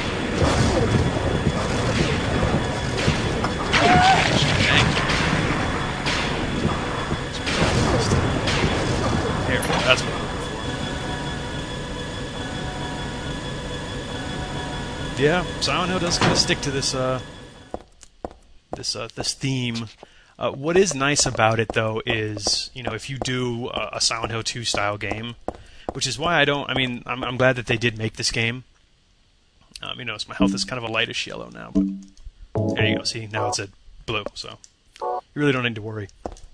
I think you have infinite possibilities, going back to what I was saying before, with things like, with characters like James. You know, you have a character, they go to Silent Hill, you know, and then, you know, based on having a solid, strong main character, you can create, you know, interesting monsters, you can create an interesting story, you can fuck with the characters and the player at the same time, you know, and then you can still use some of your same stuff. You know, you can still use the same weapons and things, or you know, that can get stagnant too, and you can add things. You know, and I don't understand why they decided not to go with that. I mean, granted, there's a new team running everything now, but so I mean, but that's just my opinion. It doesn't matter. There's no. Yeah, it's just a random door.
And you actually need that to open up the elevator that showed up a little earlier. There we go. Another health drink to replace that one I just used. But yeah, I mean, my hope for Downpour, and I'm not asking for a game to be exclusively like 2. But when I heard about the character himself, I was like, okay, there's a lot of potential. You have a criminal. And you can do all kinds of things. Let's just say he's guilty. You know, for whatever crime he committed. From what I read, involved to show some sort of that's the kind of character that you want. You know, someone that's just really fucked up in the head. But we'll see.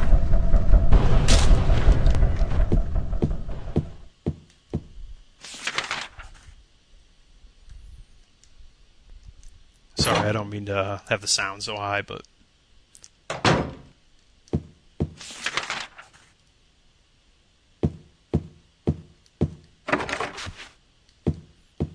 It's probably a good idea that I do turn it down, because eventually in the game there's a lot of screeching going on.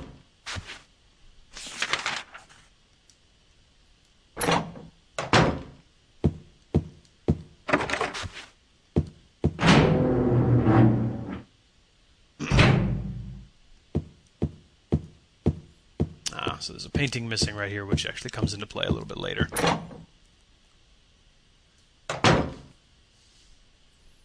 No, it definitely doesn't seem like the new games mess with you at all. You know, I'm not trying to hate on Homecoming, but I mean, Damonation put it best in one of the other streams. You know, it really does feel like Silent Hill, the movie, the game.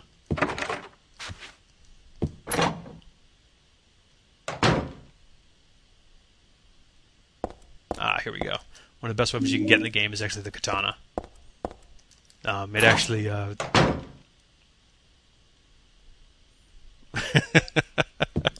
would have to memorize every single door that I need to open.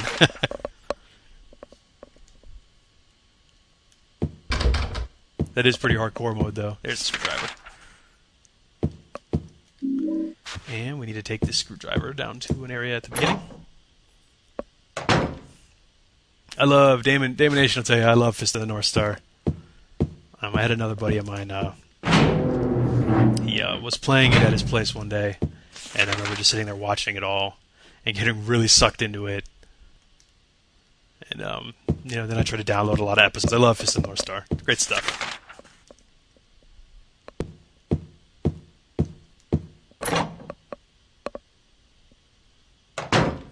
You are already purged.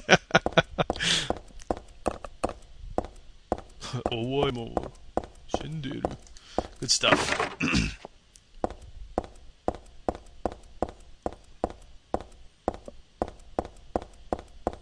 All right. Damon, is he talking about that video of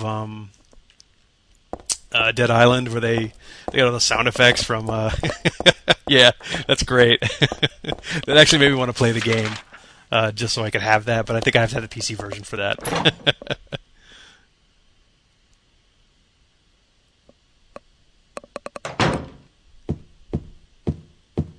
All right. No. I actually know what I'm doing. It's just you have to kind of pick up a lot of things. What I need to do is I need to actually get this elevator open. So I need to use the jack to open the elevator. And I actually need a rope to climb down to the next floor. So I actually need to use the screwdriver to open up the drawer earlier. So, yeah, I do know what I'm doing. I just got to make sure I remember where everything's at. So I actually can't do anything with that right now except use that item. So I actually need to find out where that drawer was. So I do believe it was around here somewhere. So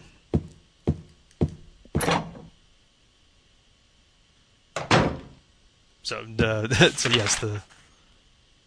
Oh, is that what you mean? Yes. Right now, I'm actually trying to make my way back home. That's the ultimate goal right now with Heather.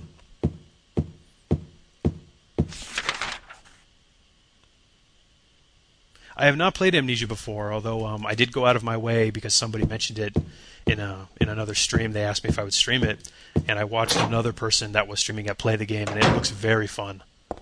It looks like a game that I would love to play. So if I can get a decent copy of it, I'll be happy to stream it. It'll have to be off of my Nope, she has the drawer written on the map. I'm an idiot.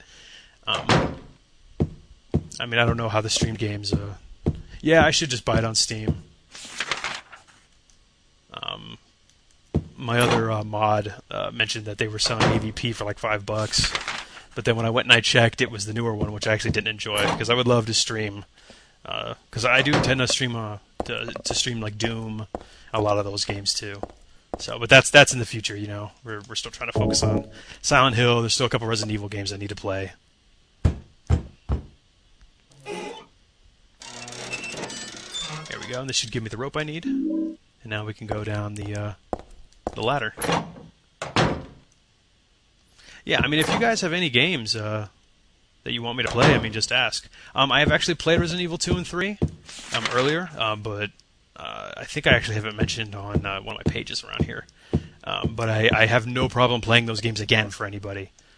My Silent Hill 2 run for the A campaign with Leon was actually fairly quick. It was like a 2-hour run. And my B campaign I actually never finished because I didn't practice. I didn't have any time to practice. So, but I did play Resident Evil 3, and any of my regulars that are here that were around for that know that Nemesis was kicking my ass pretty hardcore while I was playing that game. But I got his ass pretty good in the end. It was worth it. A lot of people really got into that.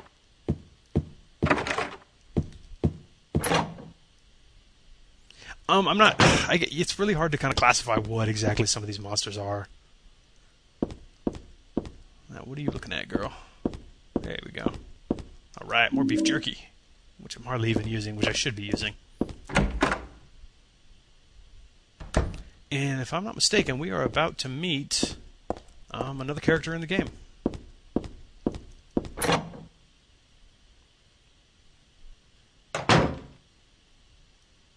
Hey, I'm not gonna lie and say that I gave Silent Hill 3 a beat down. Yeah, Silent Hill 3 did beat my ass pretty good.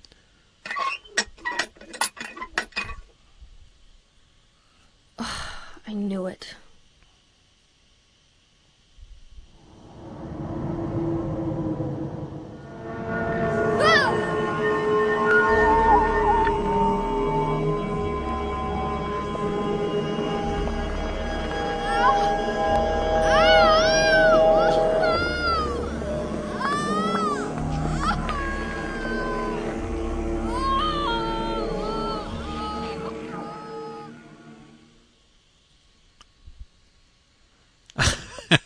Hey, Bonus, what's going on? Yeah, the last boss for Silent Hill 1 was not very fun. Like 54 tries Invaded by the other world. to beat him. The world of someone's nightmarish delusions come to life. I'm sorry, I didn't mean to talk during that. That little clip that we heard right there is actually from Silent Hill 1. Her father, Harry Mason.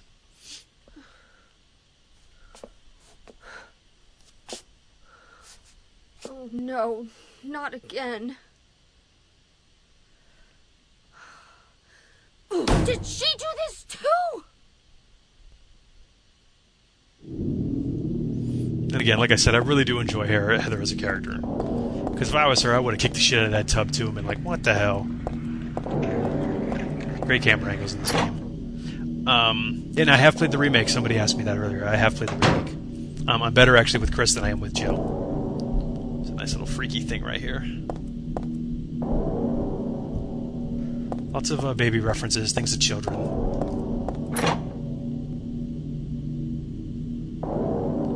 Here we go, Slurpers.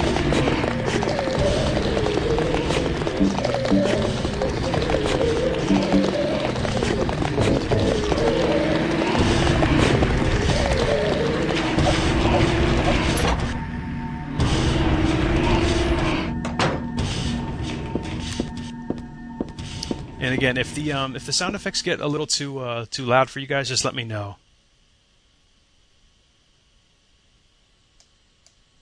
Well, you can ask any of my mods here. They know that I like fighting games,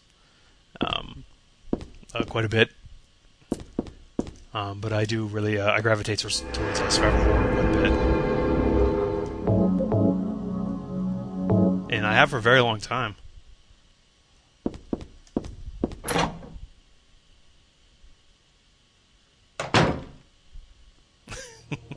Here we go. Here's another interesting character.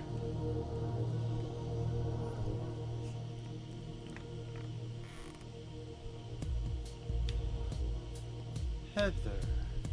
That's what you're called now, isn't it? And who are you? The name's Vincent. Don't forget it, okay?